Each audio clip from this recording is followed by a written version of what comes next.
Peace and love, family. This is your girl, Queen Bee, and you're tuned into Justice on Earth. This is a tribute to the great Dr. Frances Cress Welsing. Her birthday was March 18th, just passed. So tonight we're going to be doing something a little different. I'm going to be reading just the preface of the ISIS papers.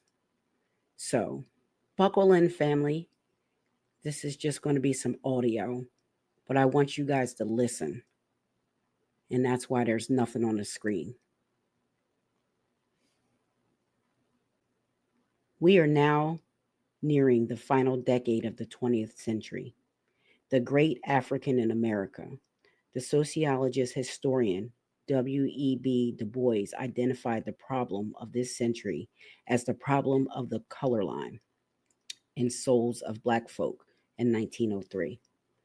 Thus, it is unfortunate that in the final decade of the 20th century, a basis for the solution to the problem of the color line has been produced.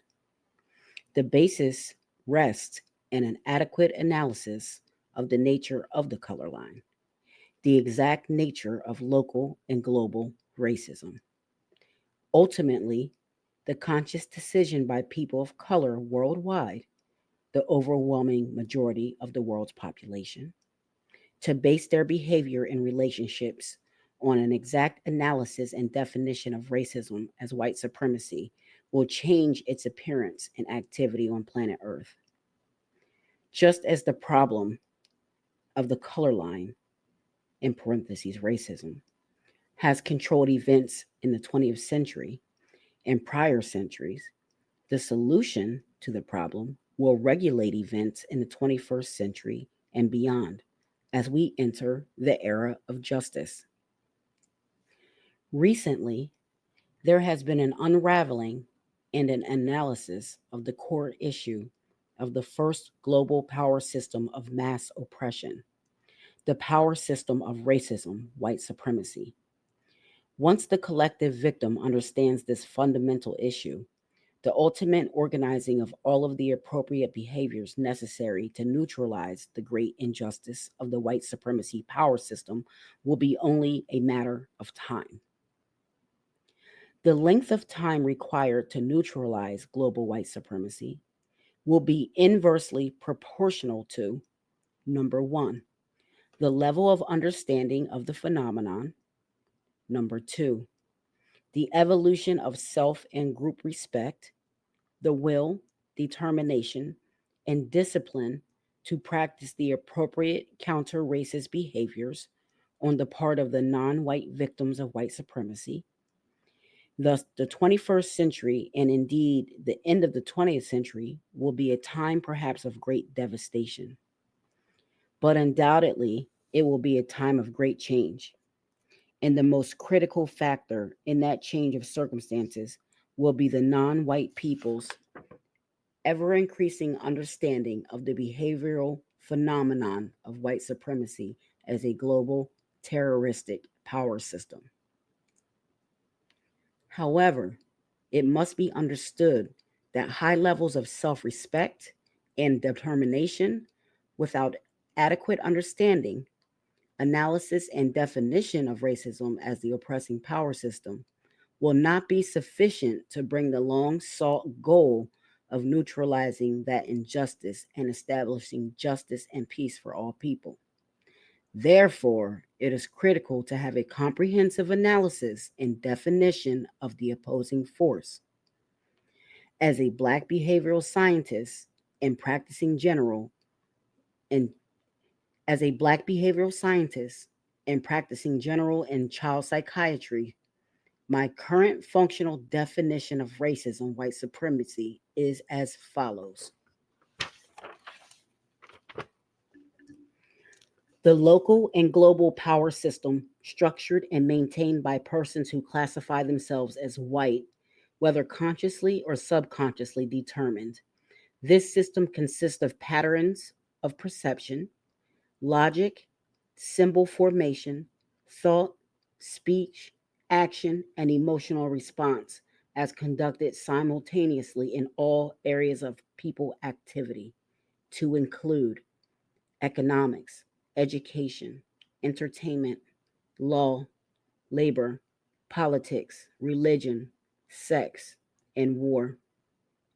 The ultimate purpose of this system is to prevent white genetic annihilation on Earth, a planet in which the overwhelming majority of people are classified as non white, i.e., black, brown, red, and or yellow, by white skinned people. All of the non white people are genetically dominant in terms of skin coloration compared to the genetically recessive white skinned people. When this definition of racism as a strategy for white genetic survival is mastered, one can understand precisely not only the present global power formations and realignments, i.e., the USA, the USSR, linkage, and European unification, but all but also all present urban non white center epidemics.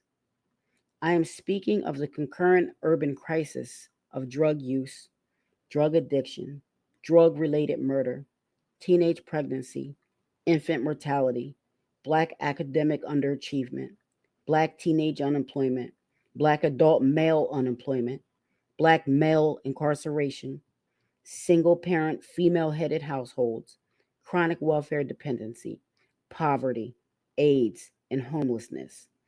These very disturbing individual and group destructive pathological forms of behavior are the direct and indirect byproducts of a behavioral power system fundamentally structured for white genetic survival, globally and locally. White supremacy domination and oppression of all non white people is essential for global white genetic survival. The prevention of white genetic annihilation is pursued through all means, including chemical and biological warfare. Today, the white genetic survival imperative, instead of using chemicals in gas chambers, is using chemicals on the streets called crack, crank, cocaine, ecstasy, PCP, heroin, methadone, all designer chemicals. Ultimately, these chemicals are produced by whites and made available to urban blacks, particularly black males, upon whom the future of black people is dependent. The core dynamic of white genetic survival eventually leads whites to a major act of genocide, which is destruction of the genes of non white people, or toward genocidal imperatives. Such a genocide occurred in Nazi Germany from 1933 to 1945, wherein the Semite and Gypsy populations were classified as non white and therefore were destroyed. The reason that the black male, as recently symbolized by Willie Horton, is and always has been central to the issue of white supremacy is clarified by the definition of racism as white genetic survival. In the collective white psyche, black males represent the greatest threat to white genetic survival because only males of any color can impose sexual intercourse, and black males have the greatest genetic potential of all non white males to cause white genetic annihilation. Thus, black males must be attacked and destroyed in a power system designed to assure white genetic survival. In the white supremacy mindset, consciously or subconsciously, black males must be destroyed in significant numbers, just as they were in the earlier days when there were widespread open lynching and castrations of black males during the Tuskegee syphilis study from 1932 to 1972, when a large number of black males were used and destroyed by whites. Today, we are witnessing a more subtle, systemic approach to white genetic survival.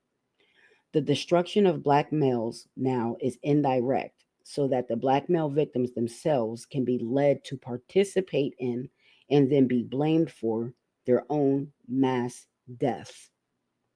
However, through close examination and an understanding of the ultimate objective of white supremacy as collective white genetic survival, the steps to massive black male death can be charted.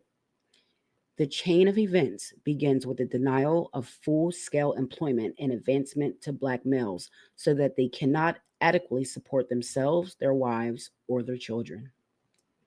In turn, large numbers of black male children grow up without their father's guidance. This leads to frustration, depression, and failure in school. Once this atmosphere is established, drugs are placed deliberately in the black community. The drugs are then used to the drugs are then used to treat street the drugs are then used to street treat black male frustration and depression. The high prices for which drugs are sold provide the black male population with the illusion that finally they are beginning to make some money and to share in the American dream. Guns are then placed at the disposal of the same black male persons, supposedly to aid them in enforcing payment for drug sales. More important, the strategy is for black males to kill and destroy one another and then carry the blame. It must be realized that no black males manufacture the chemicals for drug use, nor do any black males manufacture guns. The same power system of racism has so ingrained a negative image and connotation of blackness in general, i.e., Black Monday, black male, black sheep, black day, and of the black male in particular, that for black males to slaughter one another in the streets daily means next to nothing. Indeed, it is treated as desirable and acceptable. Good riddance of bad rubbish. This is the stark contrast to the urgency, alarm, and concern that is generated in the same society when only 25 young white males commit suicide in the course of a 24-month period.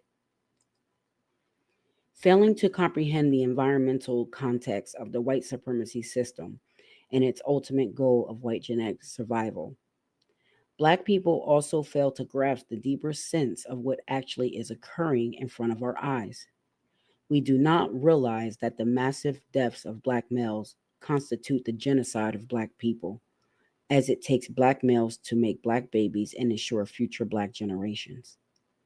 The destruction of Black males for the purpose of white genetic survival is the reason behind the ever increasing disparity between the number of Black females entering and graduating from high school and institutions of higher education compared to the far lesser number of Black males. This becomes an additional facet of Black genocide. Furthermore, white genetic survival is the dynamic behind the high incarceration rate of Black males in the United States, which is second only to that of South Africa. The high rate of Black male incarceration contributes in genocidal fashion to the prevention of Black births and the Black male supported development of all Black children, particularly boys. The genocide of non whites must be understood as a necessary tactic of a people, in parentheses white, that is a minority of the world's population, and that because it lacks the genetic capacity to produce significant levels of melanin, is genetically recessive in terms of skin coloration compared to the black, brown, red, and yellow world majority. Thus, the global white minority must act genocidally against people of color for the purpose of white genetic survival. This is the kill or be killed mentality. This is the reason that persons who classify themselves as white behave genocidally towards Semites in the Holocaust in Nazi Germany in Europe in 1933 to 1945.